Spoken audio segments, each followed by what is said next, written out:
ذرا زور سے نکالتے ہیں. کیا قرآن کا مقصد یہی رہ گیا کہ ہم بڑی کانفرنسیں کریں اور حق کے ساتھ اس کو نکال کے اس طرح کا اظہار کریں؟ کیا یہی مقصد ہے قرآن کا؟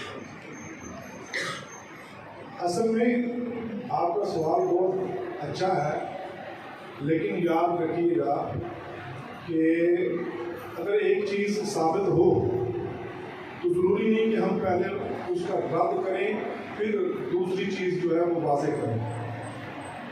قرآن مجید اچھا پڑھنا، اچھی آواز سے پڑھنا، تلفظ کے ساتھ پڑھنا، یہ بھی ضروری ہے. نہیں، ہم یہ نہیں کہتے کہ صرف یہی مقصد ہے، یہ بھی ضروری ہے. آپ کی آواز اچھی ہو یا کوشش کر کے آپ اچھی بات کریں یا آپ الفاظ کی ادائیگی جو ہے وہ اچھے انداز میں کریں، یہ بھی ایک عمدہ چیز ہے. لیکن ساتھ ساتھ قرآن کی جو تعلیم ہے، قرآن کا جو سبق ہے وہ بھی ہمیں لینا ہے. تو سارے یعنی قرآن کے سارے مقاصد ہیں اور ان مقاصد کو، ان حقوق کو ہمیں نظر انداز نہیں کرنا. عام طور پہ ایسا ہوتا ہے کہ جب ہم ایک چیز کے بارے میں زیادہ لوگوں کو رغبت دیتے ہیں تو دوسری چیز نظر انداز ہوتی ہے. پھر رد عمل کے طور پہ یہ ہوتا ہے کہ دوسرا بندہ اٹھ کے کہہ دیتا ہے کہ اس کی کوئی اہمیت نہیں ہے، یہ جو تم اتنے محاورے ادا کرتے ہو اور یہ جو اتنا زور لگاتے ہو، یہ کرتے ہو، وہ کرتے ہو، یہ ایسی.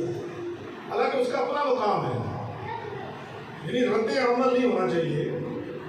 جو مقام ہے اس مقام کو تسلیم کریں اور ساتھ دوسری بات بھی کہیں کہ بھئی یہ بھی ضروری ہے. جیسے مثال کے طور پہ میں ایک مثال دیتا ہوں. ایک بندے نے مجھے ایک کلپ بھیجا، کہتا ہے یہ دیکھو پولیس والا داڑھی لا کے رشوت دے رہا ہے. اب اس کا کہنے کا مطلب یہ تھا کہ اگر یہ داڑھی کو کٹا دے پھر رشوت دے تو ٹھیک ہے. میں نے اسے کہا کہ اللہ کے بندے، دنیا کے اندر واحد یہی بندہ ہے جو رشوت لیتا ہے، اور کتنے جو کلین شیو ہیں وہ رشوت لیتے ہیں. تم نے کبھی وہ کلپ انہیں کیوں نہیں بھیجا؟ ٹھیک ہے، مقصد لوگوں کا یہ ہے کہ اگر کوئی اچھا کام کر رہا ہے تو وہ بھی نہ کرے. جیسے آپ نے دیکھا کہ وہ انسان ہے، کبھی غلط بیانی ہو ہی جاتی ہے، منہ سے جھوٹ نکل ہی جاتا ہے. یہ نہیں کہ ہم اس کو اپریشیٹ کر رہے ہیں کہ بھئی آپ نعوذ باللہ جھوٹ بول سکتے ہیں، سر، لیکن انسان ہونے کے ناطے سے غلط بیانی ہو سکتی ہے. لوگ کیا کہتے ہیں؟ داڑھی لا کے بھی کہتے ہیں. مطلب یہ کہ اگر ہم داڑھی کٹا دیں تو پھر ہم جھوٹ بول سکتے ہیں. تو داڑھی کا اپنا مقام ہے اور جھوٹ سے بچنا وہ اپنا مقام رکھتی ہے. ہر چیز کا اپنا مقام ہے، ہر چیز کو تسلیم کرنا چاہیے اور پھر اس کے مطابق آگے زندگی چلے. میرا خیال بات آپ سے آگے بڑھی. کسی اور بھائی کا کوئی سوال ہو کر سکتا ہے.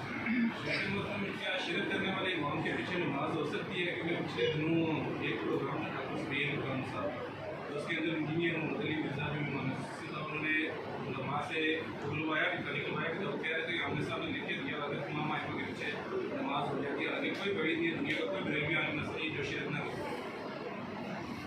دیکھیں جی، ابھی میں نے دوران تقریر بھی یہ بات کہی ہے کہ مسلمان ہو شرک کرے. یہ بات بڑی عجیب ہے.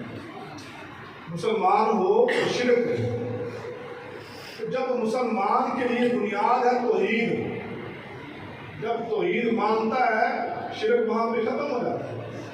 تو جو مسلمان ہوگا وہ موحد ہوگا اور ہم ہر موحد کے پیچھے نماز پڑھنے کو تیار ہیں انشاءاللہ.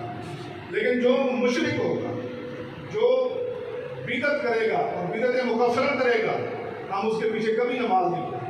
نبی کریم صلی اللہ علیہ وسلم نے تو ایسے امام کو بدل دیا تھا جس نے قبلے کی طرف منہ کر کے تھوکا تھا. آپ نے فرمایا تھا کہ آج کے بعد یہ تمہارا امام نہیں ہے. اور یہاں پر لوگ جو ہیں وہ شرک کرتے ہیں اور کہتے ہیں کہ اس کے پیچھے نماز پڑھو. یہاں پہ لوگ جو ہے وہ رسول اللہ صلی اللہ علیہ وسلم کی سنت کی توہین کرتے ہیں، کہتے ہیں ان کے پیچھے نماز پڑھو.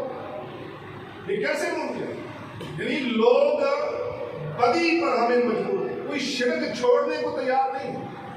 وہاں پہ بات یہ ہونی چاہیے تھی کہ بھائی آپ ان کا شرک چھڑوائیں، آپ ان کی بدعات، خرافات، اختراعات چھڑائیں، اور آپ ہمیں الٹا مجبور کرتے ہیں کہ وہ شرک پیچھے نماز پڑھو. بات سمجھ گیا؟ یعنی یہاں پہ گنگا ہمیشہ الٹی بہتی ہے. یعنی ان کا شرک اپنی جگہ پہ قائم رہے گا, ان کے خرافات, بدعات, اختراعات اپنی جگہ پر قائم رہیں گے, اور ہمیں مجبور کیا جائے گا جی سائنٹولوجی کے پیچھے نماز پڑھو. یہ ممکن نہیں ہے. جو موحد ہوگا, توحید پرست ہوگا, وہ کبھی بھی کسی بندے کو ایسے بندے کو امام نہیں بنائے گا جو شرک کرنے والا ہے. آپ دیکھیں ابھی یہ قرآن کی محفل ہے, میں آپ کو ایک اس سلسلے میں ایک حدیث سناتا ہوں کہ نبی کریم صلی اللہ علیہ وسلم ایک بندے کے پاس سے گزرے تو وہ کیا پڑھ رہا تھا, قل هو اللہ احد اللہ الصمد لم یلد ولم یولد ولم یکن لہ کفوا احد. پیارے رسول نے فرمایا واجب ہو گیا. اور صحابہ نے پوچھا اللہ کے رسول کیا واجب ہو گیا؟ نبی کریم صلی اللہ علیہ وسلم نے فرمایا جنت واجب. یہ جو سورت ہے نا, سورت توحید ہے, سورہ اخلاص سورت توحید ہے, اور اس توحید کی برکت سے جنت واجب ہے. اور ایک بندہ جو ہر نماز میں ہر رکعت کے آخر پر کیا پڑھتا تھا, سورہ اخلاص, یہ سورہ توحید, قل اللہ احد اللہ الصمد. میں اس لیے بار بار پڑھتا ہوں کہ صاحب واجب ہوگی انشاءاللہ. جی پڑھ لو, قل اللہ احد اللہ الصمد لم یلد ولم یولد ولم یکن لہ کفوا احد. لوگوں نے اعتراض کر دیا. میں نے ایک جگہ میں نماز پڑھائی تو دونوں رکعتوں میں فجر کی نماز کی آخر میں نے قل اللہ پڑھائی. ایک بندہ میرے ساتھ ساتھ چلا, کہتے ہیں ایک مسئلہ پوچھا. میں نے پوچھا, کہتے ہیں آپ نے دونوں رکعتوں میں سورہ اخلاص پڑھی ہے کیوں؟ میں نے پھر اسے یہ حدیث سنائی. میں نے کہا کہ ایک بندہ ہر رکعت کے آخر پر سورہ اخلاص پڑھتا ہے. اللہ کے رسول کے پاس شکایت چلی گئی. آپ نے پوچھا کہ آپ نے فرمایا کہ آپ اسی سے پوچھو کہ وہ کیوں پڑھتا ہے. اس نے کہا کہ میں اس لیے پڑھتا ہوں کہ مجھے اس سورت سے محبت ہے, یعنی مجھے توحید سے محبت ہے. نبی کریم صلی اللہ علیہ وسلم نے فرمایا جس طرح تجھے اس سورت سے محبت ہے اسی طرح اللہ تجھ سے محبت ہے. ٹھیک ہے, تو اس کی تو بڑی برکتیں ہیں مولانا, توحید کی بڑی برکتیں ہیں. توحید کے ذریعے سے جنت ہے, توحید نہیں تو جنت نہیں. جنت حرام ہے ایسے بندے پر جو توحید کا انکاری ہے اور شرک کا اقراری ہے. یہ جو لوگ ڈرامے بازی کرتے ہیں اور چینلوں پر آ کر لوگوں کو شرک کی تعلیم دیتے ہیں, ان کو اپنی ادا پر غور کرنا چاہیے. اور جو ہمارے لوگ ان کے لیے سورتگار بن جاتے ہیں ان کو بھی کچھ عقل خیال کرنا چاہیے. ٹھیک ہے جی. 3 رکعت وتر میں آخری رکعت میں شامل ہو سکتے, 1 رکعت وتر ادا کر سکتے ہیں. یہ طریقہ بھی بڑا عجیب ہے. آپ نے دیکھا پیچھے یعنی امام صاحب چلے 3 رکعت پڑھا لیں, پیچھے سارے بیٹھے ہیں, گپا شپا چل رہی ہے سب. جو ہی آخری رکعت آئی جلدی بڑے ہوا امام علیہ السلام علیکم ورحمۃ اللہ السلام علیکم انہوں نے علیہ السلام ہو گئے. حالانکہ نبی کریم صلی اللہ علیہ وسلم نے فرمایا انما جعل الامام لیتم, یعنی امام اس لیے بنایا جاتا ہے کہ اس کی پیروی کی جائے. اور ایک حدیث میں آتا ہے, صحیح بخاری کی حدیث ہے کہ جو تم امام کے ساتھ تمہیں مل گئے وہ پڑھ لو, جو رہ جائے وہ اٹھ کر دوبارہ پڑھ لو. اب اگر تو کچھ جان بوجھ کے ایسا کرتا ہے تو اس کو تو توبہ کرنی چاہیے.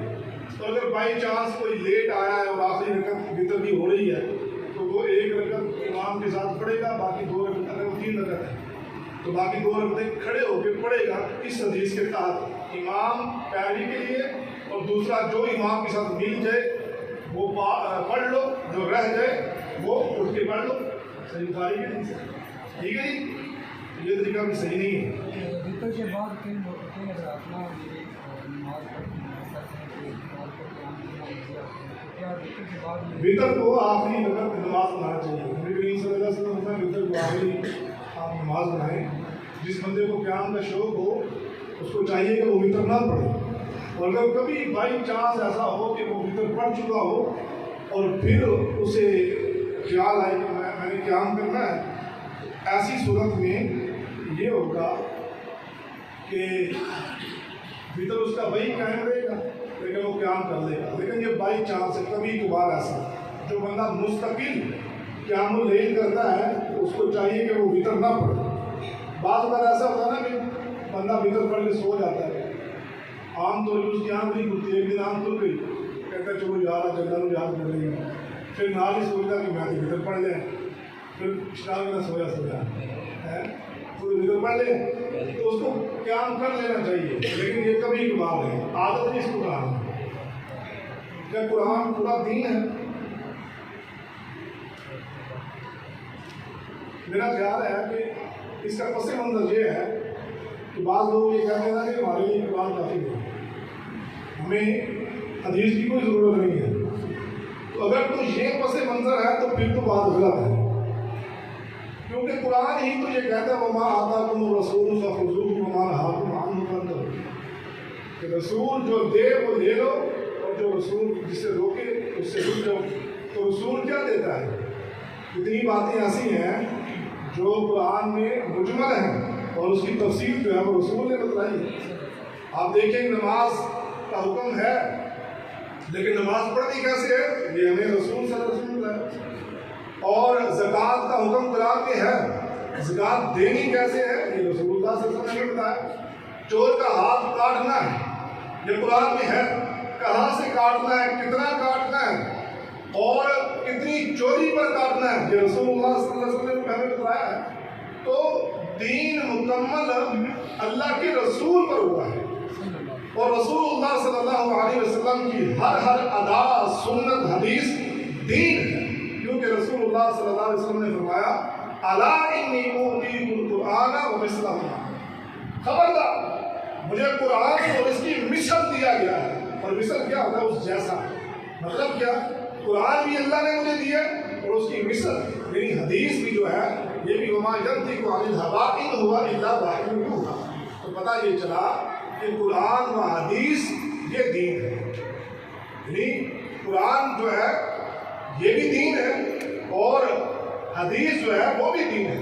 اگر آپ حدیث کو مانتے ہیں قرآن کو نہیں مانتے تو پھر بھی دین آپ کا ناقص ہے, اور اگر آپ قرآن مانتے ہیں حدیث کو نہیں مانتے پھر بھی آپ کا دین ناقص ہے. تو اس لیے قرآن و حدیث مکمل دین ہے انشاءاللہ.